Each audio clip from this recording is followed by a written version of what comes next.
Thank you to all the panelists. We will very shortly open up for Q&As and comments, but I want to start with a question, and while I ask the questions and the panelists answer, I will look around and also notice people coming on the speakers list. I mean, you all kept talking about culture, this term culture, and Saul Singer, if you were to reflect upon how do you promote a virtuous culture, is there something politicians can do, society can do? How do you get a virtuous culture? So, I of course completely agree that culture is key, that culture is king and queen and so on, and but I think when people hear that, they think, well, we need to have a culture that accepts risk-taking. We need to have a culture, you know, that makes us more determined or whatever, more open and all. And that's very intimidating because nobody's got a culture like that. Nobody, I mean, you know, every country I go to thinks, here we don't like to take risks. And actually, in Israel too, most people don't like to take risks. Even entrepreneurs don't like to take risk.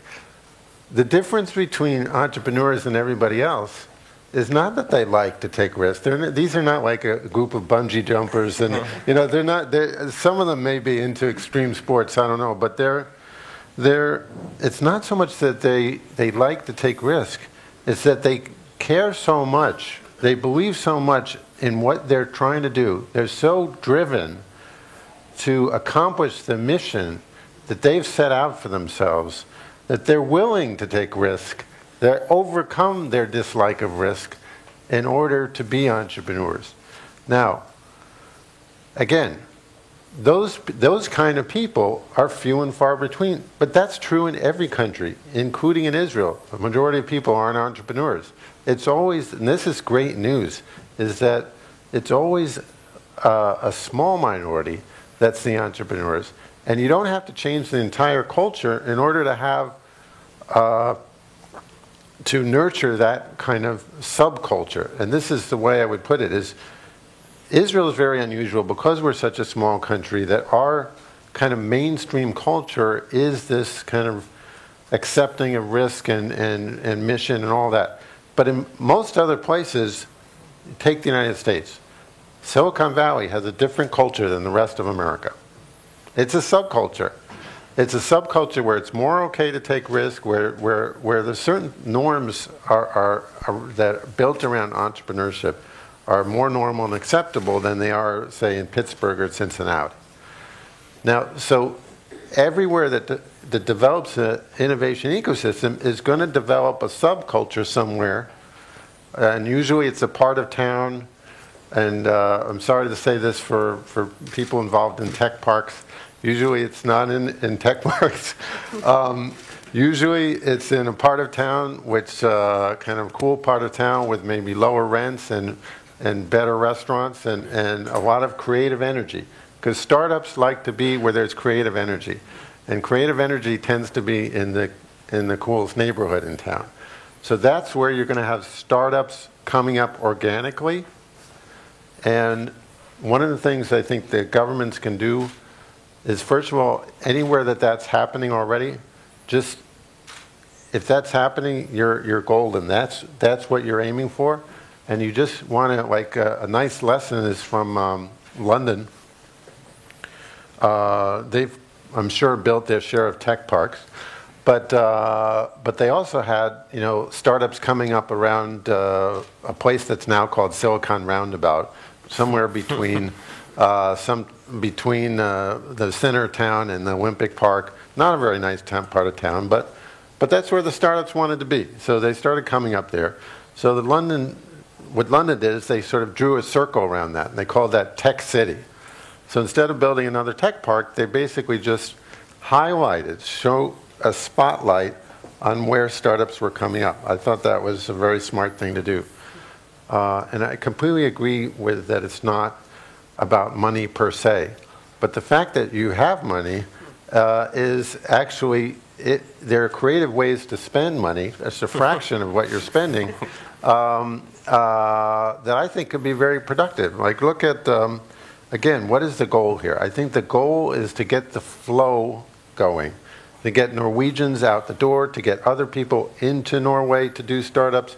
That kind of flow that internationalizes your system. So how do you do that? I mean, like Chile has this thing called Startup Chile, where they're paying people $40,000. They're giving startup teams $40,000 to just come and work in Chile and do their startup in Chile. And it's actually captured people. Imagine a lot of people in the startup world know about this, and it's helped a lot with their branding and basically saying, we're open for business. We want startups. Norway could do something like that. You got a lot more money than Chile does, and it's not large amounts of money. And just one last comment on the Yozma model. The key thing there is that governments are terrible at venture capital. The brilliance of that Yozma program, which, by the way, the Israeli government did a lot of stupid things you don't hear about, but that particular program was very effective, and it's good we don't want that. It's very effective. But the beauty of it was that the government succeeded in attracting the private venture funds, and then the private funds bought out the government position and became completely private. And that's the goal, because even private venture funds are lousy at VC. Most VCs don't do very well. That's private VCs. Government's even worse at it. So you want the system, the VC system, to basically be private. So the government is just acting as a catalyst to kind of deal with the sort of market failure where in the beginning, and you want it to be completely private. But I agree. Even the problem is not lack of venture capital in the world. There's an overall glut of investment money, whether it's venture capital, angels, now crowdfunding. What there's a shortage of is great startups, and so the more you kind of internationalize your system and work with other ecosystems, either up-and-coming ecosystems or with Israel, like the example from India is a great example. I mean, I just want to say, I learned a tiny bit about Norway, about this concept of, I'm not going to pronounce it right, but the laws of Jenta? Janteloven. Yeah. How do you say it? Did you already learn that? Yes, I work quickly. What's it called? Janteloven. Janta. You should not learn this word. I'm not going to. So this is a great example. This is a very strong cultural trait, okay? And you could say, oh, this is lousy for entrepreneurship. It means, we don't like to stick out, we don't like to be too successful, and this is really terrible for entrepreneurship. But every cultural trait has its advantages and disadvantages. And for example, that kind of trait is a powerful trait for most. In a lot of countries, you don't have that kind of thing. You don't have anything that points to community, anything that points to in this balance between individualism and society. That having an extreme in one way or another is actually a cultural asset.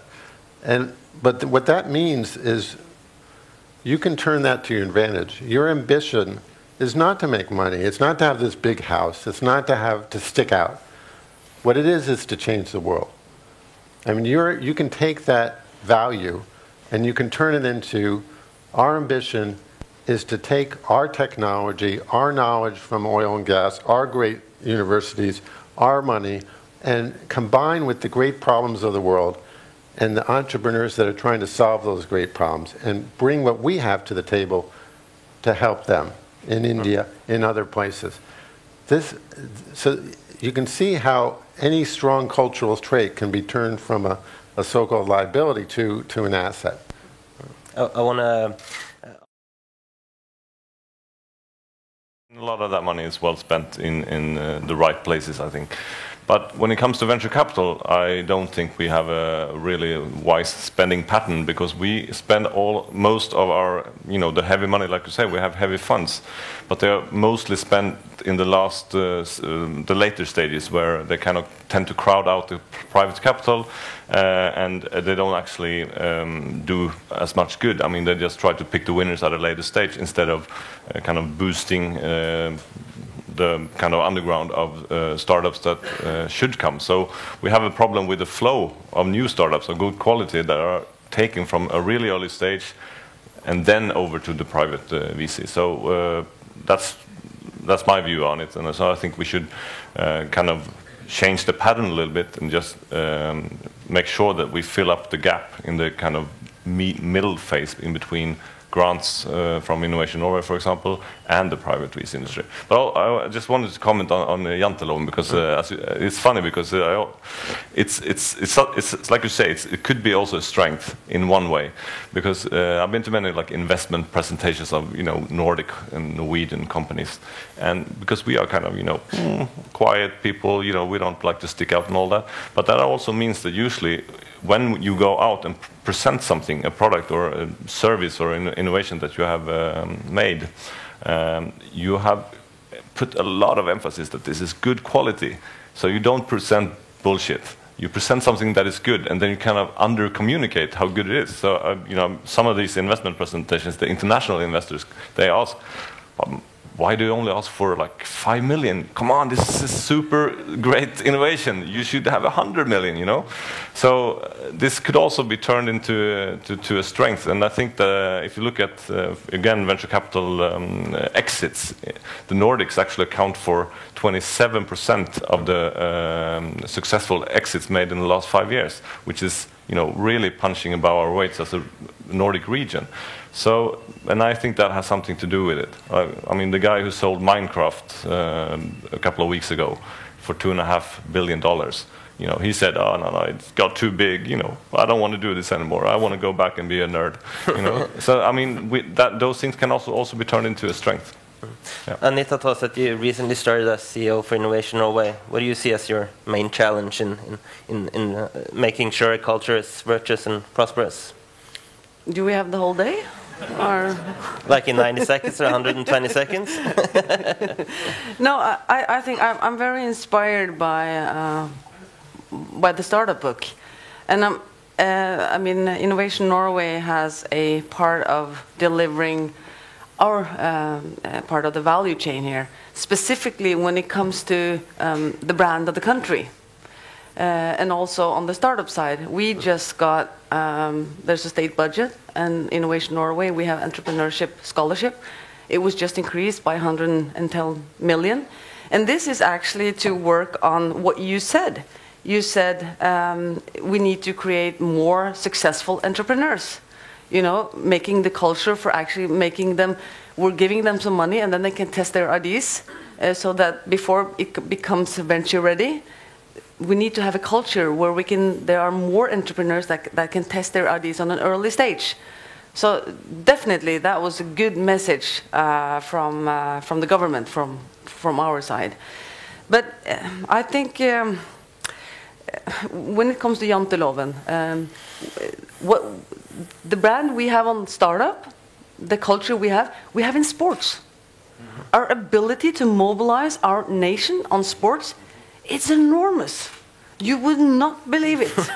How many sports experts we have, and look at the few people. What are the possibilities for us to win all these Olympic gold medals? Well, actually, when you look at where do mission-oriented people come from?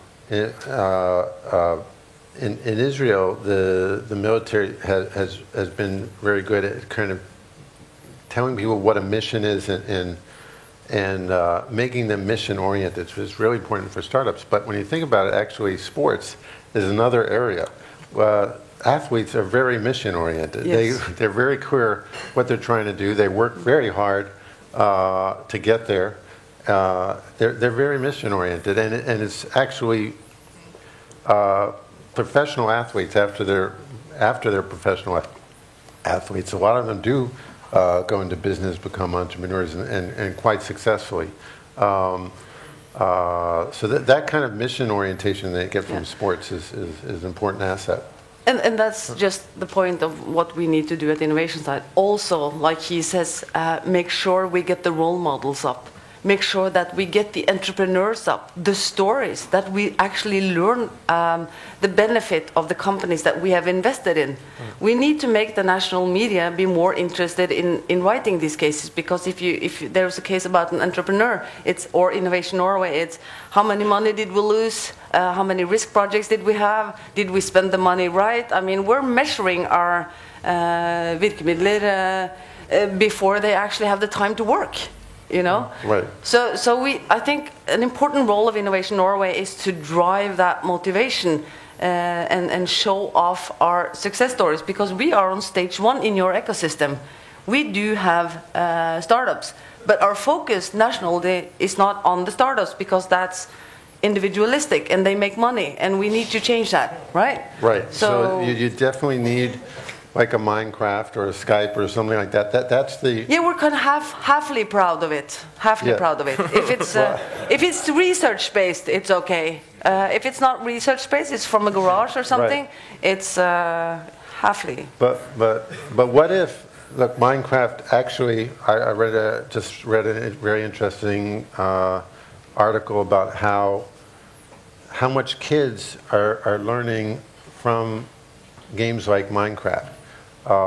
And that when you actually, that the whole gaming ecosystem, that kids who are, say 8 years old, are actually reading materials in order to help them play the games. They are reading stuff at a much higher level than their grade level, because they're so motivated to learn more about how to play this game. So that this is actually, so that even something like Minecraft actually has a lot of interesting kind of social importance to it, but what I'm saying is that Norway can have success stories that are about solving global problems. Yes. And this is something that's okay to stand up with. It's okay to be successful with. You need to find a way to be that makes it okay to be successful, and that's a very good way to do it. And in fact, I think most great success stories have an important social element one way or another. They're fulfilling a human need. Now, there are exceptions, like gambling and porn and stuff like that, where they're successful and it's not great social impact. But most things, whether it's a social network or a game or whatever it is, there's an important aspect of changing the world for the better, and that's something you can stick out at. You should be proud to stick up for those things. I want to bring in Daniel 30 seconds and then move on to the audience. We move quickly towards 9:30, so... Yeah, just a short comment on the allegory with sports, because I think it's a really good one, because sports, what you do is train, and it's a performance-based thing. You just... The joy of building something is what matters, not the final result. After you sold your company, you say goodbye, but it's like playing with Lego. It's no fun afterwards when it's finished. It's like the process of doing it is the good fun. So, and I also think that, gaming is a really kind of good allegory, like you say, because you're so motivated by the result, so you spend many hours to perform the act of doing this, and then you might eventually learn how to, program yourself. So I think we should look at the entrepreneurship as a performance-based thing, not like a result-based thing. Like, it's not like looking at a picture; it's the process. I noticed 6 people wanting to come on the speakers list, just to be sure that and there's also 7, I hope I'll get time for everybody, but I can't guarantee it, but just to make sure that I haven't ignored anyone. First is Jørn, and then Pia, and then I noticed you sitting there, and you, and you, and you, and you. So we start with, we had a couple of more there, I tried to notice, but we take 3 questions at a time, so please just note, and I'll get the floor afterwards. Jan, please. Jørn Mathisen, I'm Managing Director of the Oslo International Hub. It's the hub in Norway that's only focused on the international, now with 72 startups. We know the Israeli scene well. We have Tel Aviv hub as a partner of ours. I'll give you a real-life story from Norway. This is a private innovation hub, not a single penny public money has been spent. Last month, we had gone through all Norwegian public funding systems, and we found exactly 0 krona support for innovation systems like the hub, unless you're based outside of Oslo, of course. Now, I think it would be wise to spend money, public money, on innovation systems also in Oslo. Recommendation from us, we have tried it, we've done it. Recommendation, real life. To use the Singer. 1 year ago, I started using the phrase Silicon Fjord. Many have since started using this phrase about the tech environment in Norway, because it is actually blossoming and blooming like crazy here. Now, I would like to invite you, when you go on your tour, next time to Mongolia, if I got it right, to start using that term about Norway. Now, fjords are internationally well known. Silicon is a good word, and there is a lot of tech startups here. Of course, I would also like to invite everybody else. You have to finish now because we're running out of time. So thank you. Okay, so one of the questions I understood was directed certainly towards Anita, and that is the typical criticism that Innovation Norway is too concerned about the districts and less of Oslo. You can comment on that afterwards. And you? Please stand up and present yourself. Pia Isaksæter, political scientist. I have worked for the government for many years, especially on security. I was advisor for the chief of defense for several years, and a member of the Conservative Party. To me, it was a great day when I walked up to the Nobel Institute to listen to President Perry's 13th May this year, and our parade street, Karl Johan, was decorated by Stars of David, together with the Blue Cross of St. Olav. It was really heartwarming. I think that our problem in Norway is that finding oil in the 60s made us rich enough to afford mediocrity. Rich enough to afford mediocrity. And that has been a curse ever since. As King Harald said in his speech when opening Parliament. I think we have to end there, and I take that with oil dependency and mediocrity, and I'll let the panelists comment on it, and then we move on to the lady there. My name is Eva Berral, and at the end of the 90s, I was lucky to visit your incubator in Tel Aviv together with a Norwegian delegation, and we've seen what you have done. Then we have had for many years Norwegian industry attaché in San Francisco. In other words, we have in fact had the information or the contacts with this environment. But at that time, I think we still didn't need to do that. We do some, but we didn't need to do so much innovation. Now we really do, and we are looking forward to the environmental area, to transfer the oil and industry competence to the environment. Could you comment on what are you doing on this in this field? Thank you. So I understood the last question to be about the transformation to a green economy. Certainly there are a need for a lot of innovations and a lot of opportunities. If I start with you, Anita Tose, the typical question or criticism that Innovation Norway has gotten, that you are too concerned with districts and too less of Oslo, and where the big startup companies are said to be more, have a bigger chance. Absolutely, and I think this is one of the key areas that we have a job to do on communication, because this is a myth. Take, for example, we have 300 million in 2015 for startup scholarships. Of those 300 million, 230 of those are national. So, you know, this is our job to communicate and be very clear on keeping alive those myths that's been floating around. And Vincent, my colleague here, he has defined 10 myths that we're soon going to introduce to you in a humorous way. Mm-hmm. So what's fact or not, to make sure that we communicate better. But I have to agree, because if you go to our website, you know, and you try to find our people, they are divided into districts. So there are signal effects on how we communicate that really that makes this myth become a truth, but it's not. So we will change that. We have a job to do that. Yeah. Daniel Vidal, oil dependency, oil curse. Is the oil money in Norway actually a problem for innovations as you see it? No, I don't really agree on that, because I think, you know, how you handle a natural resource of such, you know, magnitude as oil has to do with the institutions you have as a society. Therefore, you always see like a country like Venezuela or you know, Nigeria have trouble because they have kind of kleptocratic governments that you know, think about how can they enrich themselves, and coming into like a society like Norway, we had better institutions, more democratic governance. So we don't, I don't see it as a problem. What is the problem is more that since it becomes so huge, a lot of the industry has been focused in that direction because it's profitable. I think we should think of it as a possibility, like how can we use all that high competence that is in the oil industry to, you know, transform other sectors like clean tech or health or med tech, you know. So it's not a problem to have smart people working to solve complex problems. The opposite is true. 30 seconds, Anita Tåseth, before I move on. Comment.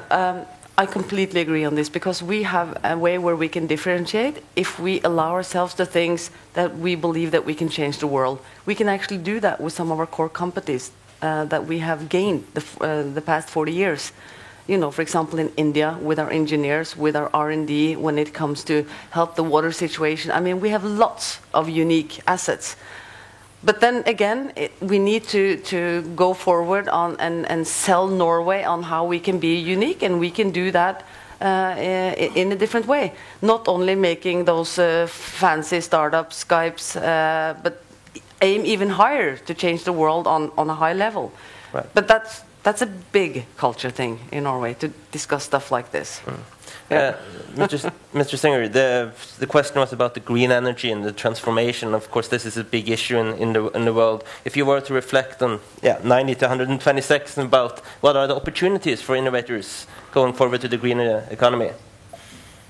Well, the green economy is just one massive area of innovation in terms of solving global problems, and I totally agree that a lot of the technologies you're developing here for in the energy sector are applicable for things in environmental problems.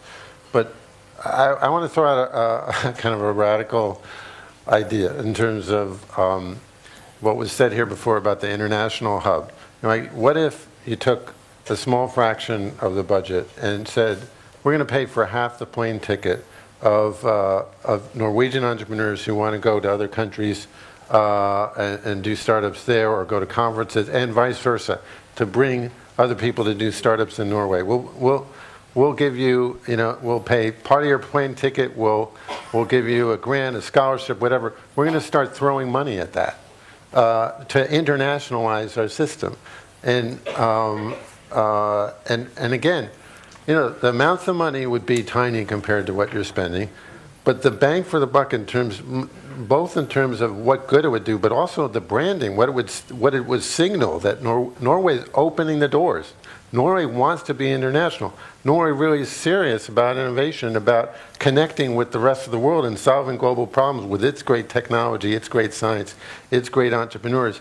And they're even putting money into it. They're even subsidizing in a big way and packaging it and all that. I mean, and you can have contests to do this, contests to come to Norway, contests to go out. This kind of flow you can stimulate with, little creativity and a little bit of money. And the signal that this would send would be tremendous, I think. And it would really help break down this idea that, you have to do everything yourselves, or we're not enough connected to the world. And by the way, this is a lot of the problem entrepreneurs have, generally, and this is a problem in Israel, is they don't see enough problems. I mean, entrepreneurs can only solve the problems that they see. We don't get out the door enough.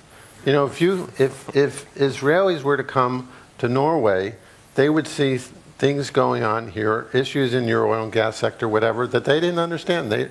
You're And your industries, your big industries, are actually an asset in this, because all these big companies, they have a list of about 100 big problems they'd like to solve. They don't know how to solve them. And the entrepreneurs have no idea what those problems are. There's not enough conversation between the corporates and the startups, but also our entrepreneurs don't expose themselves enough to big problems in other countries. And that's why this flow is so important. We are running out of time very quickly, so I'm going to go to the audience one last time, and I will start with the lady sitting there, and after your time. Hi, my name is Anne Western Johansen. I'm a startupper, and I'm in the program of the Oslo International Accelerator Program. So nice to see you here. Very pretty now. Yeah. We're talking about the similarities between Israel and Norway, and one of the similarities that they are not being commented on is the immigration. When they have the Russian immigration to Israel without the doctors and professionals, and here in Oslo you have the same situation. You have a lot of immigration, and you have a lot of professionals who don't get work because they are foreign, and who wants to start up. And I'm missing comments on that area about the international system. So the question is about immigration, maybe what Norway can learn from Israel to bring in immigrants in the innovation system. The ones that are here, yeah, the ones who are here, how to bring them in and to be part of a solution. Thank you for a great presentation and discussion. I'm Anne Fallet from the Research Council, heading up the innovation activities there. In Norway now, we're kind of in a Nobel and Flora because we got 2 Nobel Prizes, and 1 Nobel Prize in medicine recently. Israel is a great startup nation, but also a great science nation. I think you have close to 40 Nobel Prizes. Can you comment about the flow, connection, interactions between the science system, the big brains, and the startup community? So the comment is about the science and innovation, the connection, and you who sit there. Hi, my name is Hans Christian Bjørne. I come from Nordic Innovation under the Nordic Council of Ministers. I just want to thank you for great perspectives, and my main takeaway is the internationalization of the innovation ecosystem. And we're just in the midst of writing a strategy for how the Nordic 5 countries can cooperate to accelerate entrepreneurship. So that's my question to you. And you mentioned part of it, with these plane tickets, etc. We now have Innovation Norway set up an innovation house in the Silicon Valley, which has now been expanded to be Nordic, because we know that critical mass, greater deal flow, we get louder. What are the single most important things you think we should focus on? Because we're not born in a bad neighborhood. We have good neighbors. We can do things together. So what is the most important thing to focus on? The last was one people from in the band. Yes. Yeah, hi. My name is Guardians, and I'm investor and entrepreneur turned bureaucrat. Very simple question about Israel that I don't know actually. The narrative of Silicon Valley is that an entrepreneur is not really regarded a good entrepreneur until he's failed a couple of times.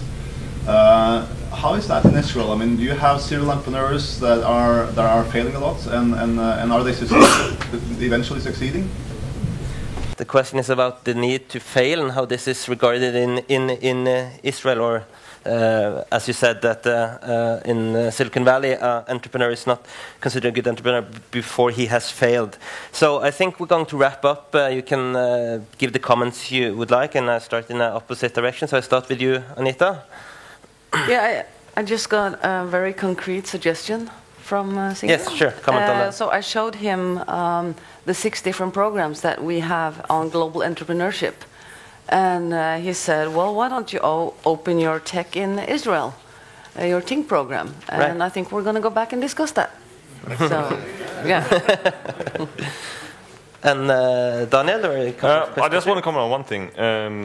The question from the girl from the Oslo International Hub, I think, having like an entrepreneurship visa or something, I think would be a really good idea. Also like a signal effect, because visa is about law, gets a lot of positive attention. Because it's the fact that people who immigrate to Norway from other countries, if they have, education backgrounds and stuff, it's really difficult. I mean, at least that's what you read in the press, to kind of translate your competencies into the kind of Norwegian education system and stuff.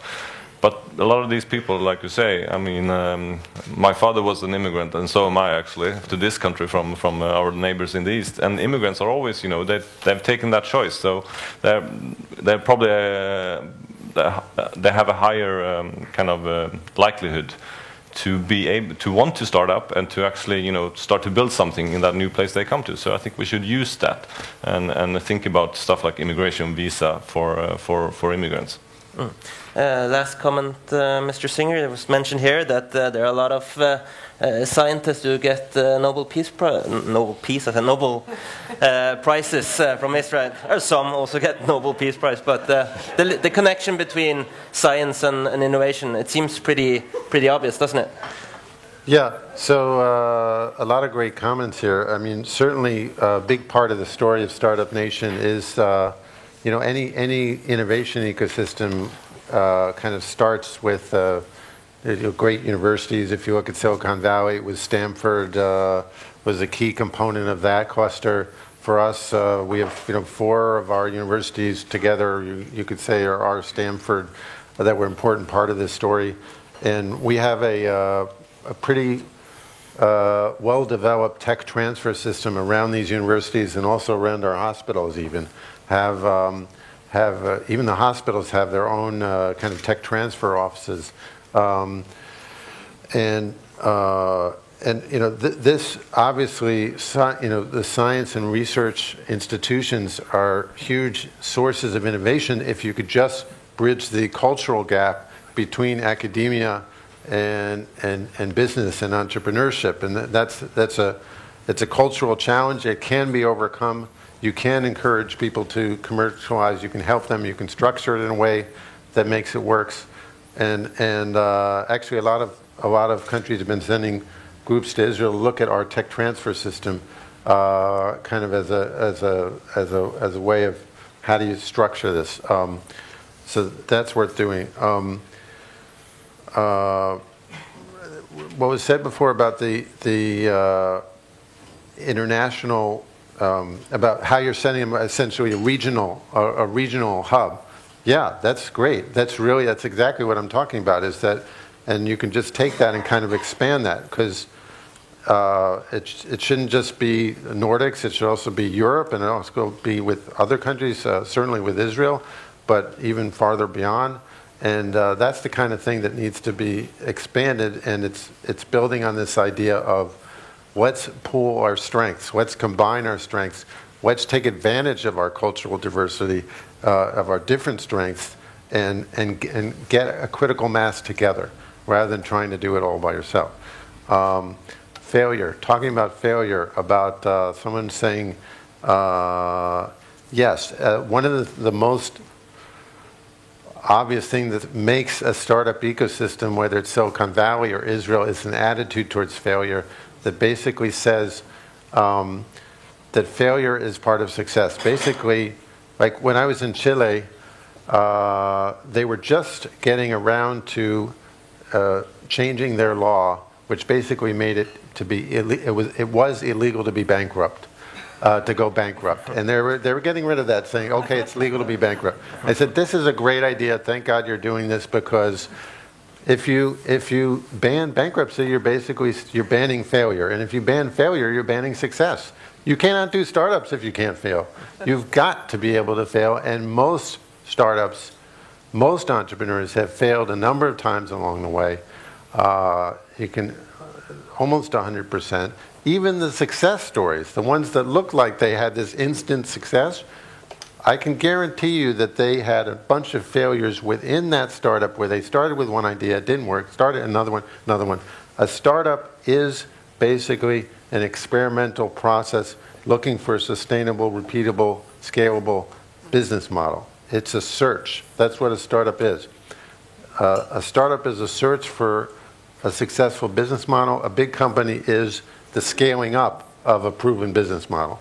Those are the two kind of beasts we have in the economy, the search for the business model and the scaling up of that model. And they're two different animals, and we need both in our system. But for the startup animal to work, you've got to be able to fail, to experiment, to fail in a very quick as possible way, this whole lean startup system. And this has become typical of startup ecosystems everywhere.